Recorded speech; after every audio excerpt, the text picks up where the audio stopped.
Hello, and a very warm welcome to everyone who has joined us today. My name's John Norman, and I'm the moderator for today's webinar, in which we are examining virtual screening, the challenges, the considerations, and the approaches for successful screens. My colleagues from Optibrium, Peter Hunt, Director of Computational Chemistry, and Matt Siegel, CEO, will be discussing how virtual screening presents a host of challenges, especially where little or no structural information on targets is available. And they'll be exploring how best to set up screening strategies for success.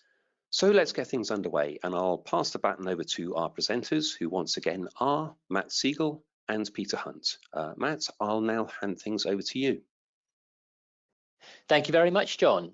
It's a great pleasure to see so many people in the audience today. Thank you all very much for joining us. It's also my pleasure to introduce you to my colleague, Peter Hunt, who is Director of Computational Chemistry here at Optibrium. He's been with us over 8 years now, and prior to that, he was head of the CAD group at Novartis, and prior to that at Merck here in the UK. So brings a wealth of experience in terms of virtual screening and all matters computational chemistry. Many of you who have worked with us in our StarDrop software in the past will be very familiar with Peter and the fantastic training he gives and insights into how it can be applied to various challenges within drug discovery. Of course, today's focus is on virtual screening. And maybe just before we get started, the timing is really quite apt because just a couple of weeks ago, Peter, I think you were at the EuroQSAR meeting where there was a lot of discussion around virtual screening. So maybe you could just tell us a little bit about that experience. Indeed, Matt. Thank you very much. Yes, it was interesting to see just some of the new developments that have been introduced into the sort of aspects of virtual screening, and really highlighting how virtual screening, although it's been going on for so many years, is still something that keeps evolving. Really, the overview that I wanted to describe is some of the aspects of virtual screening as I see it, and I'm sure that some of my computational colleagues would disagree with me, but I'm thinking about virtual screening as it affects the bench chemists, the medicinal chemists, the agricultural chemists, and really thinking about how easy it is for them to execute their screens and for them to get the results that they want. So hopefully what we will do out of the first few slides is to discuss some of the issues that may be occurring with virtual screening. And then after that, I can illustrate some of the ways that one could do virtual screening reasonably easily within StarDrop with an illustrative demo. And then we can summarize at the end and answer any of the questions that people may have. When I hear people describe virtual screening, I think there are some fairly common misperceptions of a virtual screen. It's easy, it's cheap because it's on computer, it's fast because it's on computer, and it always finds a hit. So all you need to do is push the button and out come the hits. Whilst there are some methods that are fast, yes, it's an awful lot cheaper to do it on a computer than it is to do it in a lab. I think that people really ought to be considering virtual screening, as I do, in terms of it's an assay in a computer. And when you're assaying compounds and trying to find good compounds out of that, you should be treating a virtual screen with the same sort of care and consideration that you would do when you're setting up a new bench assay. Basically because there are many things that can affect virtual screening. There are many methods and assays, quote unquote, that one can use in a computer. So you've got many things to look at, and some will be apropos to what you want, and some may not. And here is just one of those options to explore. So in life, I think the triumvirate of having something fast, good, and cheap is very difficult to achieve. Yes, you can get two, but getting the third is difficult. in a virtual screening world, I think there is still the same contention between three features: having something quickly, having diverse sets of compounds, hits from whatever screen you're doing, and having some form of accuracy from that screen. And accuracy really depends upon exactly what sort of screen you're dealing with and what sort of things that you're thinking about in terms of success in a virtual screen. But I think having all three of these in one virtual screen is something very difficult to achieve. So Peter, if you can't have it all, what should you be looking for as an outcome for your virtual screens? Well, I think the first thing that people ought to be doing when they're considering a screen is, what do you want to get from a particular screen? So what are your criteria for success? What would be a good outcome for you? Because I think when you start considering that, then you can start putting the sort of constraints and thinking about what are the challenges to achieving those aims given different virtual screening techniques. And it may be that you've come across a particular technique in the literature and said, oh yes, I can do this. But then when you actually try and compare what that methodology is there giving you, it actually may not provide you with the sorts of answers that you're really interested in. So, I mean, if you're looking for new chemotypes, for example, I mean, I always have this thought that different in terms of chemotypes is in the eye of the beholder. And one person's view of, yes, this is a different compound to another one, will differ when you go between chemists and comp chemists. You might have a particular method which says, oh yes, we bring back different hits, but then when you try it, perhaps you look at it and go, well, actually, no, it's not really bringing back as different a set of chemotypes as I think, because I have a different method of defining similarity. Also, if you're thinking about new chemotypes, then your methodology, say if it's a QSAR methodology, will have a training set. It will know how to describe what is good and what is bad based upon its own training set. And if you're trying to get something which is outside of what you've already experienced, new chemotypes, then it is also worth knowing whether your methodology will be able to extrapolate to those compounds outside the training set. And if it does it provide you with a good estimate of error and uncertainty? In new hits, this is perhaps slightly different to new chemotypes in the sense of, well, you may come in with some sort of preconceived idea as to what are the sorts of structures that you're sort of interested in. And certainly there are techniques like templated docking, which work very well to assess those hits. But then if you want new hits to also be perhaps slightly new chemotypes or things that don't necessarily work with the template, you may be at issue with this docking methodology. And of course, again, going back to similarity and diversity, if you're using a template to assist your docking exercise, well, by that very fact that you are constraining something to a particular template, it is not as perhaps as diverse as you would want it to be. And again, speed and accuracy. It's one of those things where, yes, you can do 100 compounds in fairly detailed analysis like molecular dynamics or free energy perturbations, etc. Or you can consider a particular virtual screening library against not only your primary target, but some counter targets for selectivity considerations. But doing that for 100 compounds is possible in a reasonable time frame.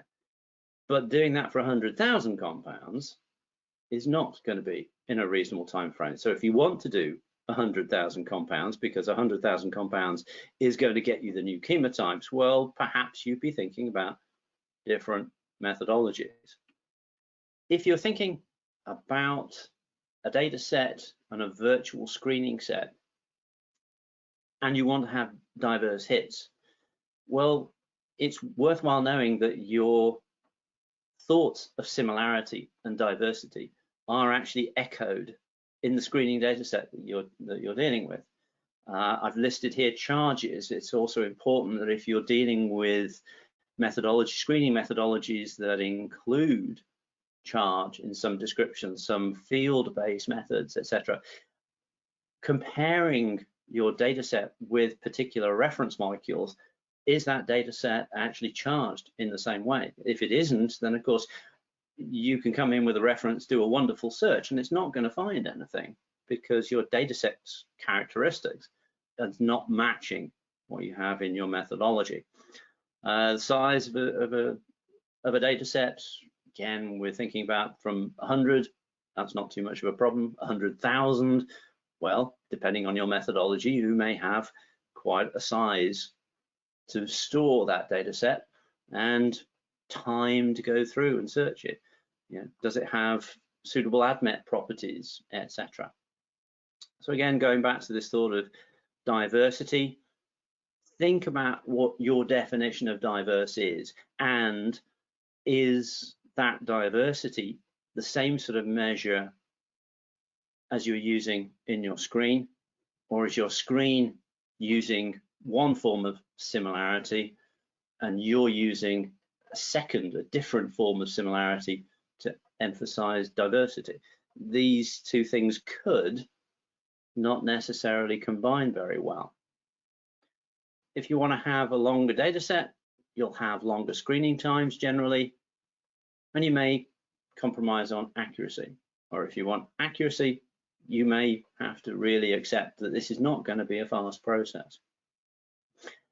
And one of the other things is, once you do your screen, accept that you're going to have to test compounds, and therefore think about how many tests you're prepared to make, because that then impacts on how many compounds that you can follow up in a particular methodology, what necessarily you want at the end, because it's really defining success is whether you can find compounds that meet your criteria for success.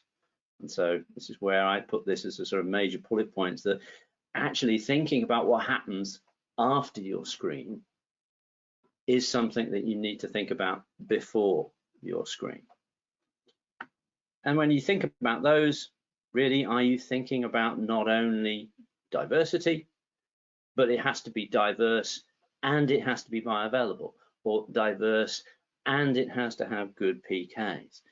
And if you've got multiple properties that are involved, then I should think that it is worth considering how you evaluate those multiple properties and thinking, can you do that up front before you do a screen? Because if you can do that up front, then you can have a look at your screening data set and really be able to prioritize or come up with a new data set which is enriched in the properties which you consider to be useful.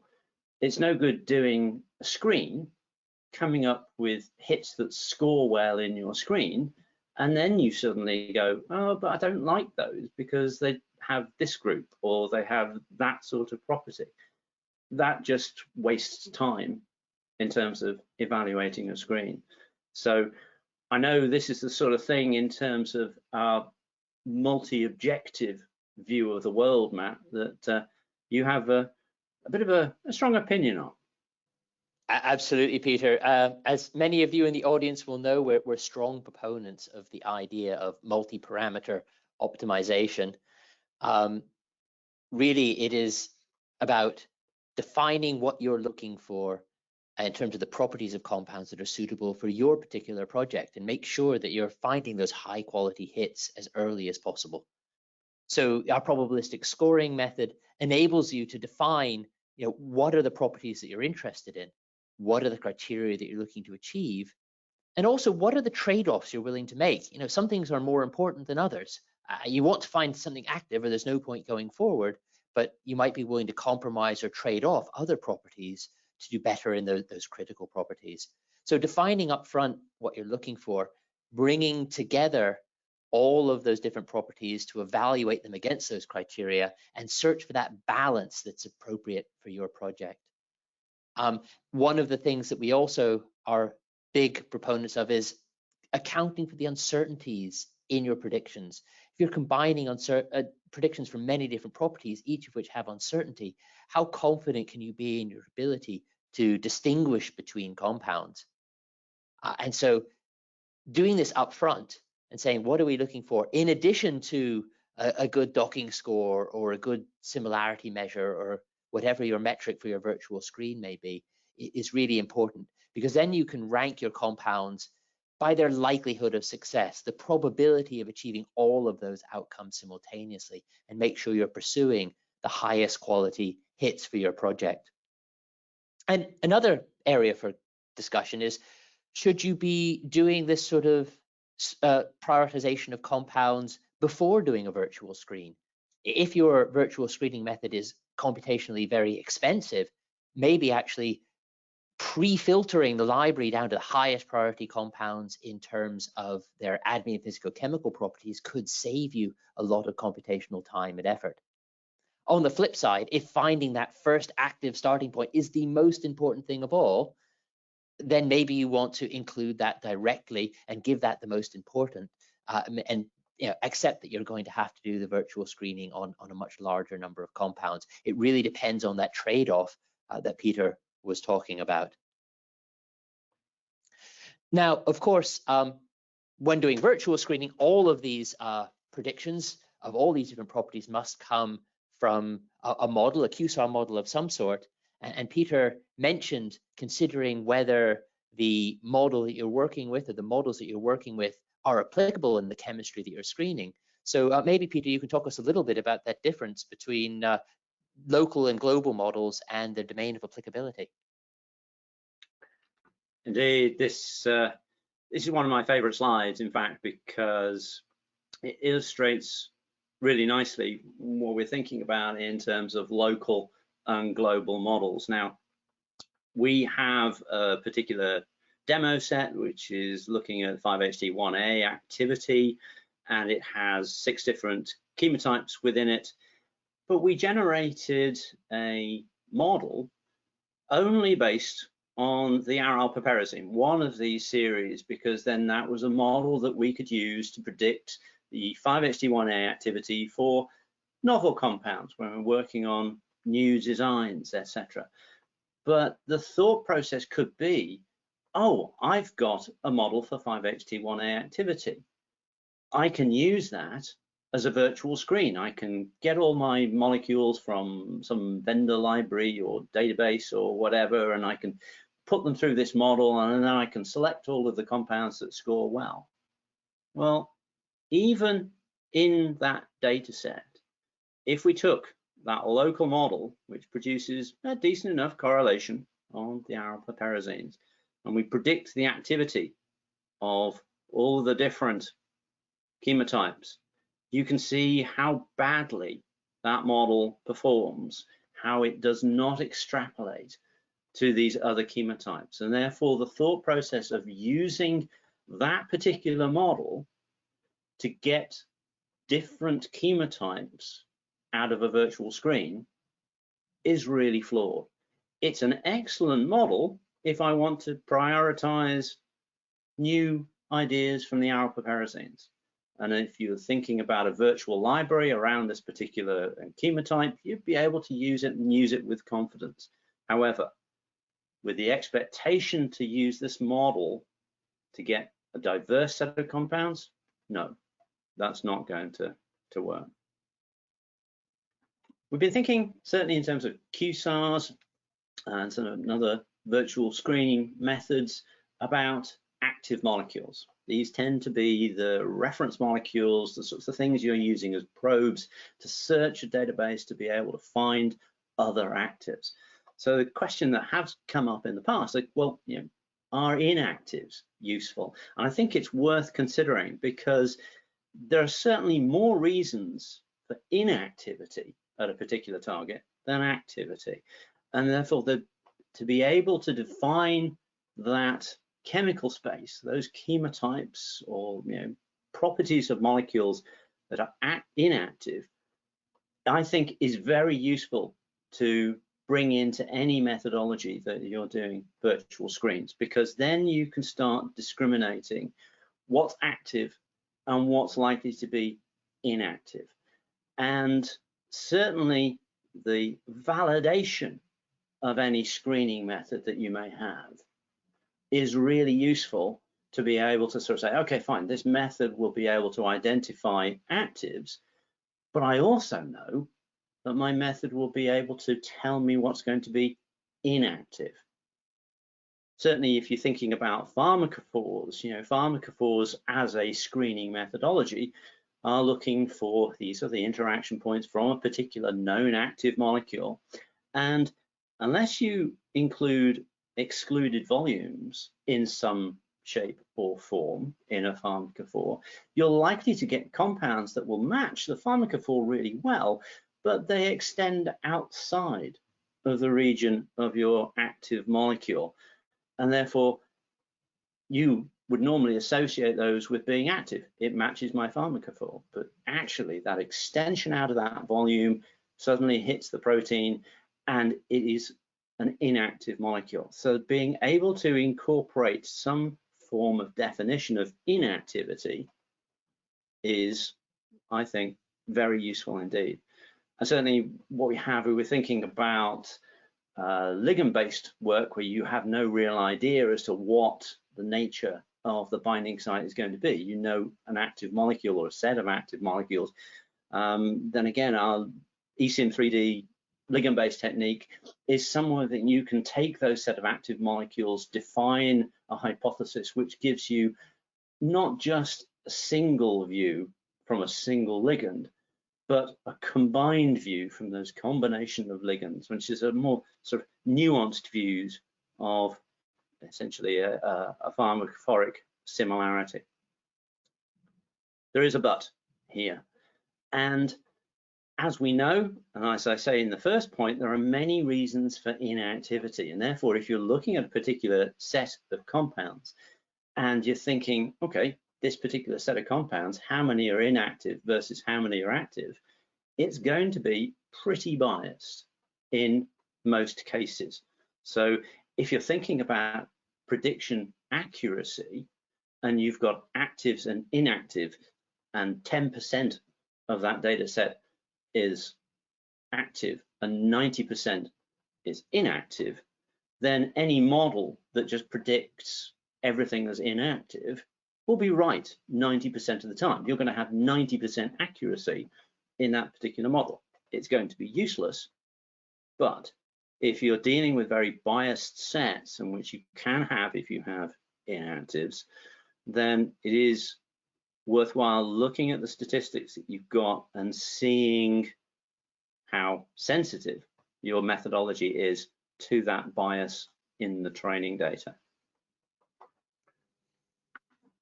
So that's a great point, Peter. So yeah, given that, and how can we actually assess that sort of accuracy and sensitivity when considering the different methods we might want to use?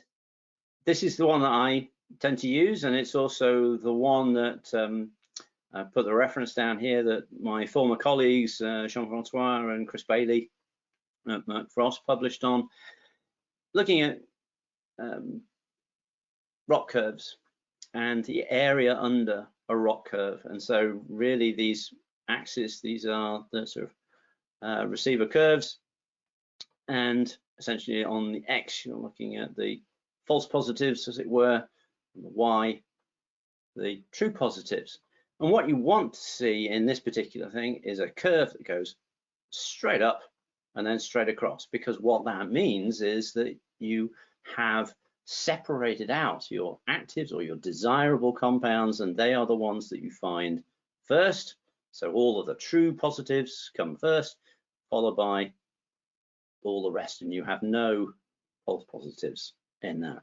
But in real life, curves don't necessarily follow that one, so you have to look at different curves, and the area under that curve, AUC, is something that you can look at and to evaluate how well your method has done in distinguishing and finding those desirable, perhaps active compounds versus the rest, versus just random. And if it was random sampling, we would expect to curve a line in this diagonal here, and the AUC for that is going to be a half. One of the things that one could mention, of course, is there are alternatives and specifics to AUCs for rock curves. One of the ones mentioned here is bedrock, which is a Boltzmann enhanced distribution of rock curves. And you can see a set of lists of AUCs, standard AUC measurements for all of these curves. And then bedrock numbers are much lower for some of these, and then start approaching the normal rock values. And what that is really doing is looking and concentrating on this early side of a rock curve, and really looking and emphasizing how steep that particular line is. Because this particular dark line here is an AUC of 0.62. It's better than random, not too bad, but you can see that actually the initial parts, it's pretty much random at the beginning and then improves. It has a very low bedrock value. But anything that's quite steep here, what you're saying is that that methodology works really well if you're only going to screen a very few compounds out of this. You want to have this particular line as steep as possible. So just different ways that you can take exactly the same sort of data and analyze it depending upon what it is you are going to do after the screen. One of the other things you can look at are enrichment factors. Certainly people will quote, oh yes, I've got this particular hit rate and gives me X%. This is an enrichment factor over random screening of blah, whatever it happens to be. Very useful metric. However, what is the random chance of getting a hit in the first place? This is something that I find very difficult to think about for any particular target. We know sort of generalities in this. For example, there's a published hit rate here from protein tyrosine phosphatase 1b, a high throughput screening from that of 400,000 compounds was 0.02%. And that means you're going to have one hit every 5,000 compounds. But if your enrichment factor is tenfold on that, it still means that you're going to have to screen 500 compounds to find one hit.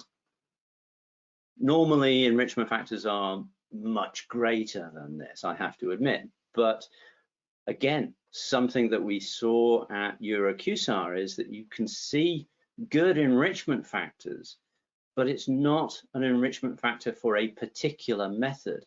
It's actually a series of methods. They've done a virtual screen using one method, then taken a particular set of hits from that, process those further, possibly by visual inspection, doing another docking, and then they've taken a subset of the high scoring from this series of things, and they've managed to get 10 hits out of 100.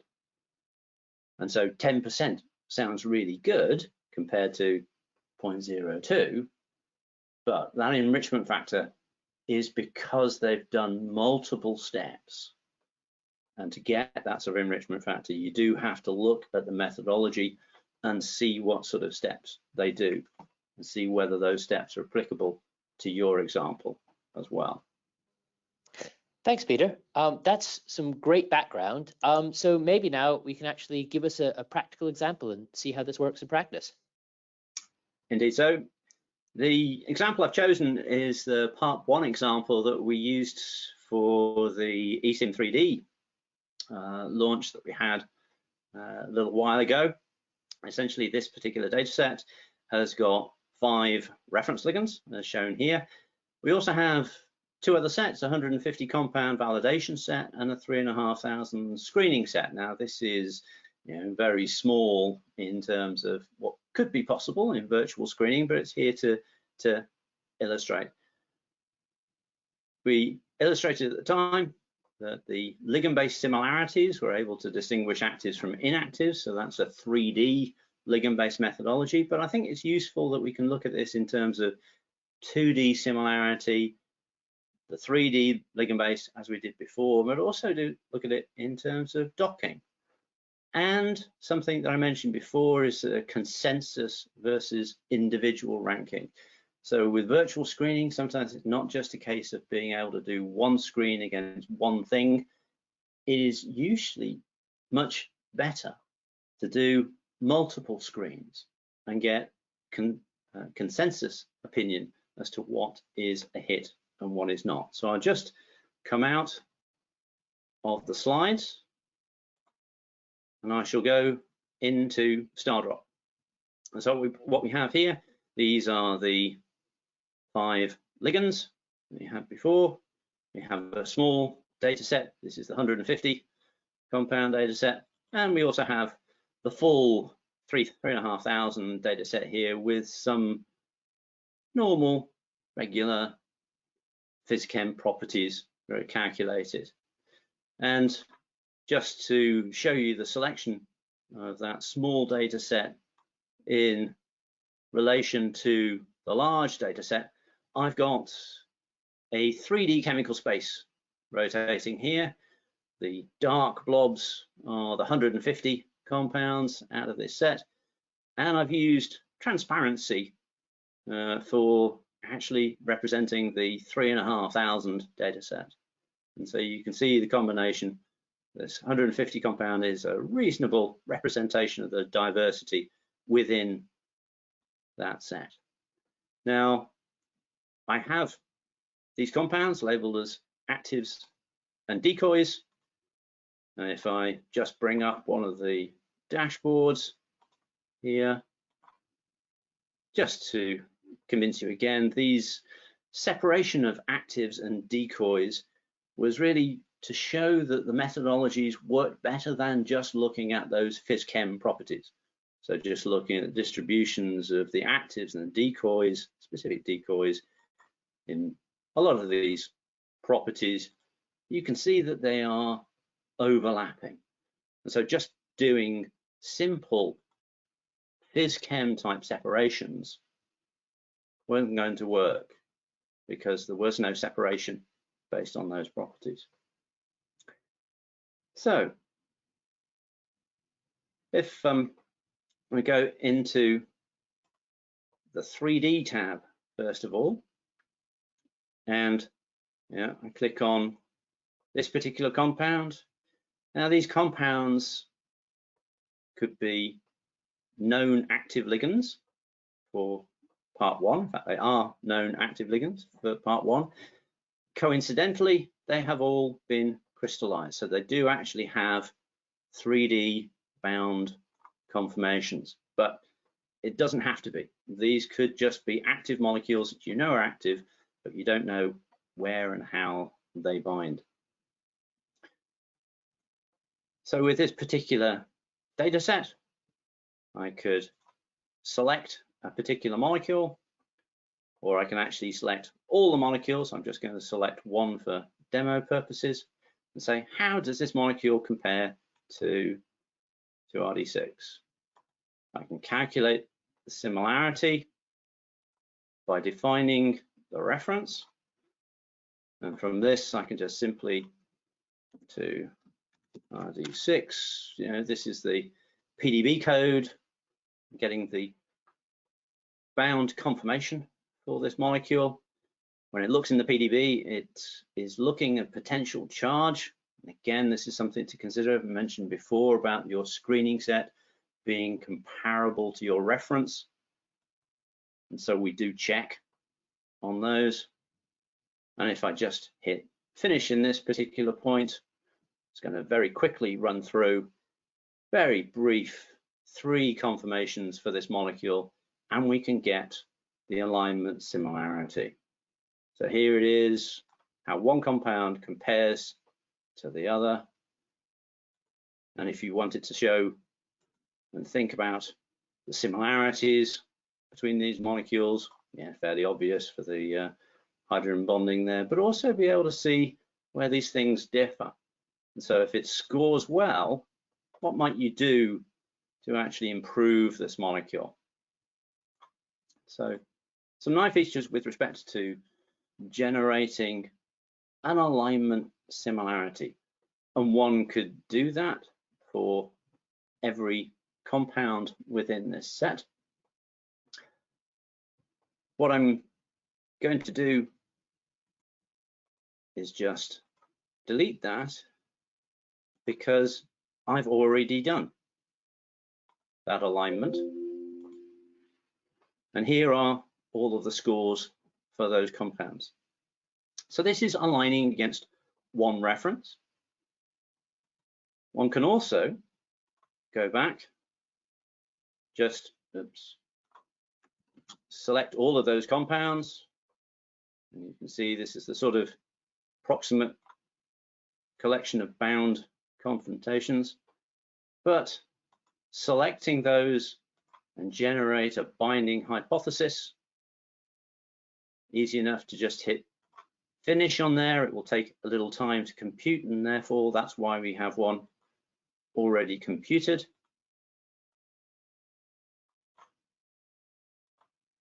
And this is the top binding hypothesis that was generated by ECM3D, looking very similar to what was seen in the actual bound crystal structures. And again, here we have not just one ligand, but a combination of ligands. And again, you can have a look and just sort of see where are the variations, where are the nuances that these ligands are bringing to the potential binding site, or possibly where are the consistencies, what are the things that these combined ligands are all matching. So what are the sorts of features that molecules have to be considered similar in this 3D arena? So that's the hypothesis. And again, one can just generate an alignment similarity, not to a single this time, but to the hypothesis. And again, it takes a little bit longer for that because it's comparing one molecule against 5 instead of 1. So you'll notice that, as we found before, given a consensus of molecules, you can get a much better impression as to whether a particular ligand is likely to be active. And again, I'm just going to delete that because I have the multiple alignment results already there. So these are the results. Looking at the rock curves, we can generate those curves for you. And so in this particular set, if I look at active molecules, I'm actually displaying the rock curves for the alignment of using 2RD6. And we're getting very good AUCs. So the light blue line, this is what I get on my validation set. The dark blue line is what I've actually got on the 3,500 set. So what I've done with this 150 is actually validate that my method is capable of distinguishing the actives from the inactives. These are the results for just one molecule. I can look at the results of having multiple. And in fact, in this case, we've got equally good values. AUCs of 0.97 here. If I decided to think about log P, perhaps. I've only got this for the full set, not necessarily for the small set, but you can see it's log P, as was designed, is not a good discriminator. And so the information, the similarity, the knowledge of actives using this ligand-based methodology gets me a good result in terms of finding actives versus inactives. But that is the ligand alignment.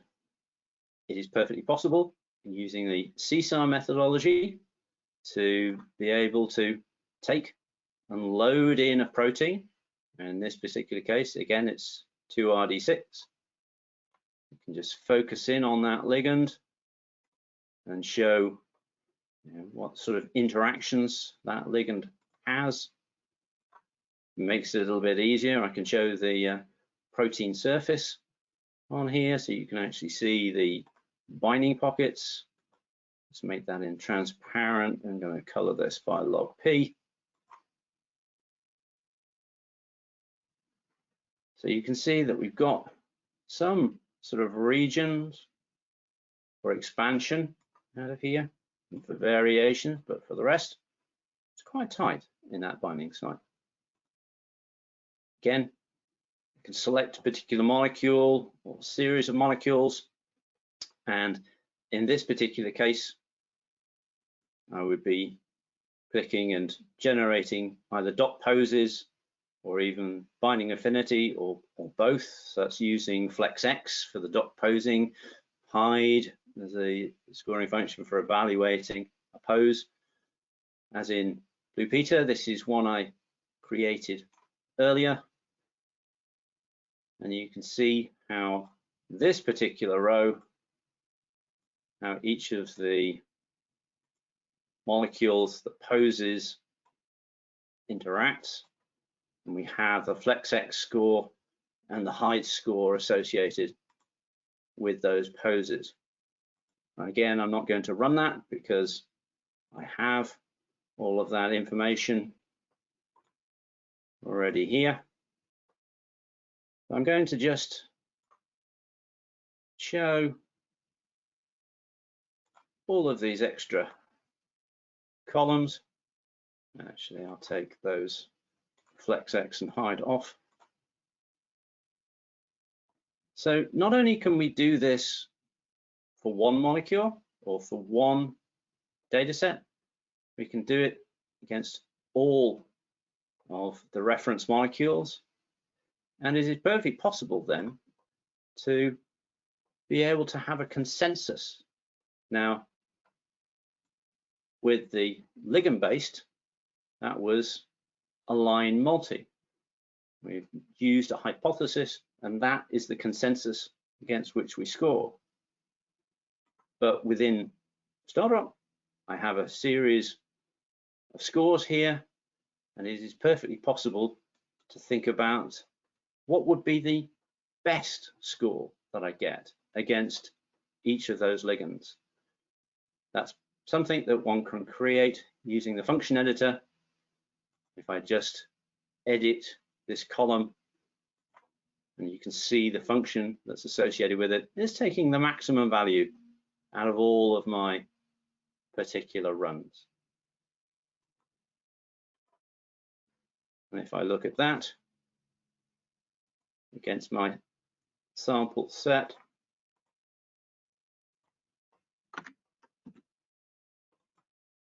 again, we can see that using the hide function and thinking about it in terms of the best value that any particular compound has against the multiple references, we are also able to get very good AUCs.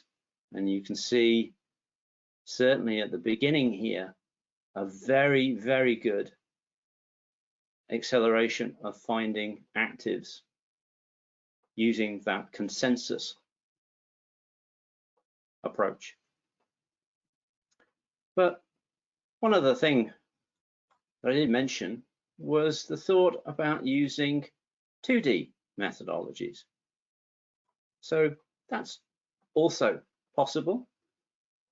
If I just copy this particular reference molecule, I'm just going to go to a copy of the small data set here. I can just right click and paste. Here it is.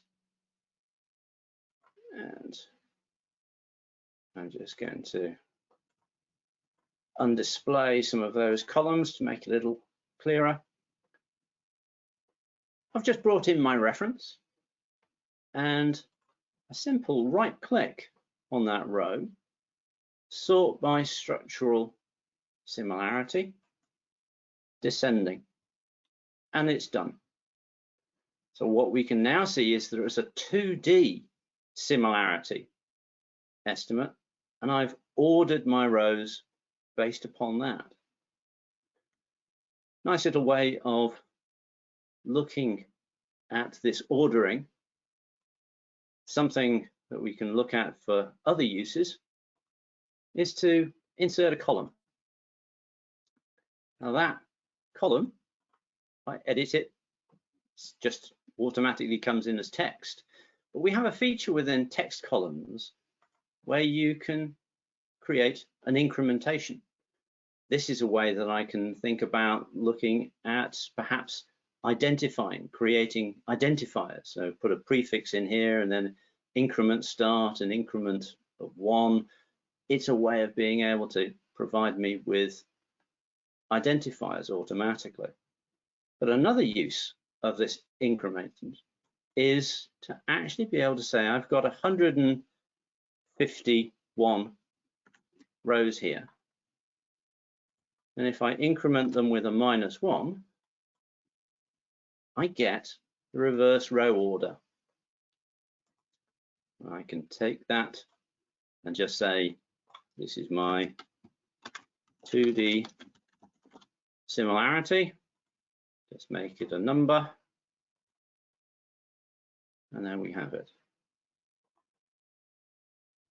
I just delete that, and I can use my ROC curve to now just check that I have a small set displayed. I look at the actives. I'm looking at 2D similarity. 2D similarity using that particular reference actually doesn't do too badly in terms of the AUC. And certainly if we're looking at the beginning, 2D similarity has brought us hits. It's not been as good at finding other hits from other chemotypes, but it does have some success in that. So with that, I would just wanted to go back to the slides, because what I hope you'll notice out of those methodologies there, I was just demonstrating for one row, very basic conformer explanation for the 3D methodologies. And for those, really quick, just to do one compound. But with the 2D similarity, it was really quick to do 150 compounds. And in fact, it's still very quick to do 3,500 compounds. If you look at the AUCs that you can get back by comparing each individual reference, then the AUC range is quite varied here. 0.56 doesn't work terribly well for one of the references, but can work very well if your reference is particularly good. And that sort of performance holds up in going to the larger set. But if you look at the consensus, then what you find is that you still get a decent AUC values using the consensus. Not as good as some, but better than others. It's a reliable way of getting a decent enough result. And it's very quick. Looking at 3D similarities using the eSIM 3D, well, to do 150 takes 7 minutes perfectly possible. To do the 3,500, well, okay, you're looking at a few hours here.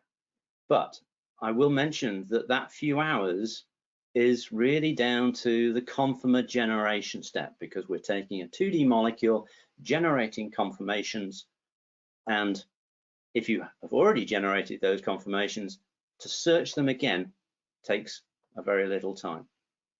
We're getting good AUC ranges, improvements going from 2D to 3D, but the consensus even better, like what I was showing you earlier for one of those. And the 3D docking, again, a 3D methodology, getting good values, especially using the hide scoring function in a consensus sense. But look at the time. This is for the 150 molecule set. I didn't do it on the 3,500 because I didn't have the time on those. And also note that 4 compounds out of the set didn't dock. Because we were dealing with a rigid protein, it's a constrained effect. Those compounds may be inactive, or they may be active.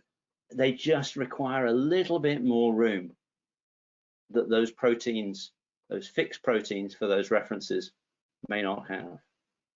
And so these, just on the right, are the AUC curves, just taking one reference into account. So these particular timings, I have to say, are on my little i7 laptop here. Diversity, well, you can represent this in terms of, this is a clustering methodology using 0.8 Tanimoto level, using the whole compound and comparing it in a 2D sense, just done in our card view. You can see that in a 2D similarity to the reference, which is indicated here, you get a range of similars. This is just the top third of that set, 50 compounds, where they lie. Doing 3D alignment, you're looking at a different form of similarity, and therefore you're looking more across chemotypes rather than within chemotypes. And so you can see the distribution of purple points going a lot more across this set, and it's more localized on the 2D similarity. And just on 3D docking, again, the 3D methodology, this is just showing you where some of the 150 compound hits lie. Again, you can see there are purple dots across this space, showing more in terms of structural diversity using the 3D methods compared to the 2D, but you're comparing times as well. One other thing I point out is that this particular view of the data set does have a singletons stack over here, which does contain a lot of different molecules, because this is quite a diverse screening set. So I just wanted to point that out, that actually out of this set, it is quite diverse, but we've collapsed that diversity into one data set. So just one other thing that I wanted to do, bringing back the EuroQSAR, is that what the new methodologies that I was describing at EuroQSAR were referring to were this expansion of a data set from millions that were existing a few years ago into the billions and beyond, and it's from the synthesis on demand compound libraries. Now, these are libraries that are potential, that could be made, and they're considering the reagents and the chemistries involved for a lot of commercial synthesis houses. Enumeration of all of these molecules, and we're dealing into the 10 to the 20s now, into the billions and trillions. Enumeration is impossible. You need new methods to come up with the searching of these very large chemical spaces to find possible hits. And it's usually some of the strategies that were presented at EuroQSAR, looking at machine learning on a very small set, perhaps 1% of a database, to then be able to predict docking scores for the remaining 99. So it's using QSAR methodology that's fast, based upon learning for more 3D methodologies.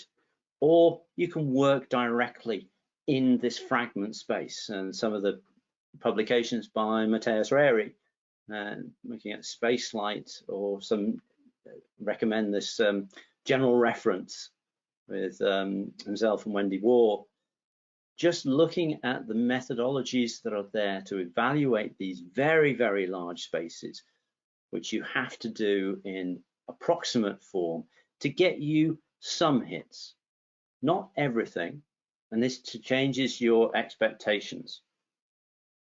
So with that, I'd just like to think about some of the conclusions. I would say think large, screen small. Think about what you can do to reduce your data set size before you do a screen. Therefore, when you get the results back, they are acceptable to you with all the characteristics that you want. Think about consensus methods, because they are more reliable to get you the hits. And certainly think about methodologies, quick methodologies, 2D methodologies that might be able to give you a better set from which you can then use the more time expensive 3D methods to get for more final prioritization. And with that, I thank you very much for your attention. And questions? Matt. Indeed. Thank you very much, Peter. Thanks for a really great overview and some examples of how these different methods can be applied and their different strengths and weaknesses. I see that we have some questions already coming in, so I don't want to hang on any longer. Let me just start with one here for you, Peter. Obviously, the example that you showed us there in StarDrop was using the CSAR pose module within StarDrop to do the docking. But what other docking methods can I use with StarDrop? Whatever your flavor of choice happens to be, I have to say. What I didn't mention during that, because it was just easier to flow with the CSAR module, is that we have the pose generation interface, and that allows StarDrop to communicate with whatever docking routines, engines that you may have in your site. So if you can take a file of structures, pipe them through, run in a sort of batch mode, command line mode, your docking study, we can use the pose generation interface to execute that run and bring the results back into StarDrop. That's great, Peter. Yes, and actually one of the points that you made as well was that the method you were using there was a rigid docking approach, but the pose generation interface can, of course, work with flexible docking methods as well, so that you get an individual protein conformation for each docked pose as well. So a huge amount of flexibility there. Thank you very much, Peter. That's great. And I'm aware we're already well over the sort of allotted hour. We do have some more questions, and I apologize to those of you who haven't answered, but we will follow up by email to make sure that you all get answers to your questions. And finally, a big thank you to Peter for a really fascinating discussion and a great demo. So thank you all very much, and we look forward to seeing you at another webinar soon. Bye-bye.